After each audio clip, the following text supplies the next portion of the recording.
Atlético Goianiense e Vasco. O Coutinho chegou, né? E tá querendo demais. Coutinho chegou. Que o Coutinho voltou querendo demais. Atlético Goianiense não tá Coutinho bem, chegou, né? No 2 Campeonato jogos, 2 Brasileiro. derrotas, nenhum gol marcado do time.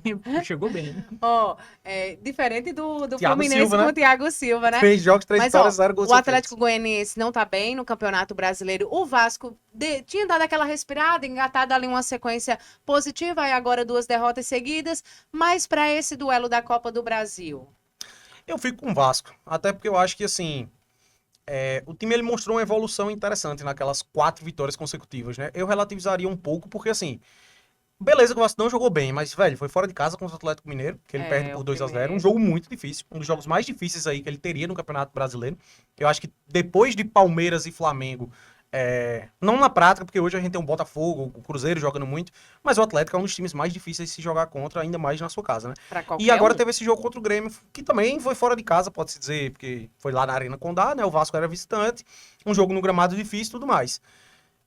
Mas eu ainda acho que o Vasco tem bem mais qualidade que o Atlético Goianiense, se enfrentaram recentemente no Brasileirão, o Vasco venceu por 1-0, né? O Atlético Goianiense é um time que depende muito do Luiz Fernando, né? Que é esse cara que tá aparecendo aí. Eu acho que o Atlético Goianiense é o lanterna do Campeonato Brasileiro, é um time que dificilmente vai conseguir escapar do rebaixamento. E o Vasco ele ainda tem um potencial muito grande de melhora com o Felipe Coutinho, né? Inclusive, ainda falta ele estrear dentro de casa, né? Eu acho que ainda falta... Eu nem cobraria tanto o Coutinho agora, né? Eu acho que ainda é muito cedo. Tem que dar mais tempo também, tá voltando agora, passou muito tempo parado. Aí não só ele, né? Mas o resto do time do Vasco, eu acho que ainda tem a mostrar. Sobre o Atlético, é um time que, apesar de estar mal, ele é um time que vem de caras derrotas, tá? Ele não é um time que é goleado, que joga tão mal, ele incomoda, assim.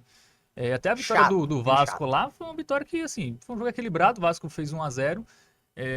Eu acho Agora que... mesmo contra o Flamengo, principalmente o início ali do segundo tempo, conseguiu né, ter mais volume de jogo, dar um pouco mais de trabalho ali pro Matheus Cunha, o goleiro do Flamengo. O Palmeiras abriu o placar, teve um pênalti não marcado a favor do Atlético, acabou perdendo 3-1 esse jogo, mas, enfim, ele incomoda, assim. Não sei se o Vasco não é tão favorito assim, não. Até porque o Vasco também não acho que não. Não passa confiança ainda, tem um técnico ali que... É um técnico interino e a gente não sabe se é um técnico que é capaz de, a médio e longo prazo, fazer o Vasco jogar. Porque, assim, o que é mais comum no futebol é um técnico interino que chega e com 4 jogos ele vai muito bem e acaba o gás, assim, acaba a criatividade do cara. O cara não consegue ir além disso. Eu já vi recentemente, tem vários casos aí de técnicos interinos. City 4. Tem o do Santos ano passado, o Santos que caiu, tinha um técnico, nosso diretor lá, você vai lembrar, né? Eu não lembro o nome dele, mas era um técnico interino que ele ganhou uma sequência de jogos depois Marcelo Fernandes. E depois empacou, assim. Então acontece. Com as melhores famílias.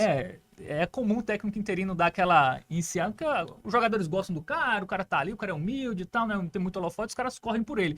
Aí chega um momento que não tem muito o que entregar, o técnico às vezes não tem capacidade de superar. Dito isto, você acha que o Vasco passa? Dito isto, o Vasco passa.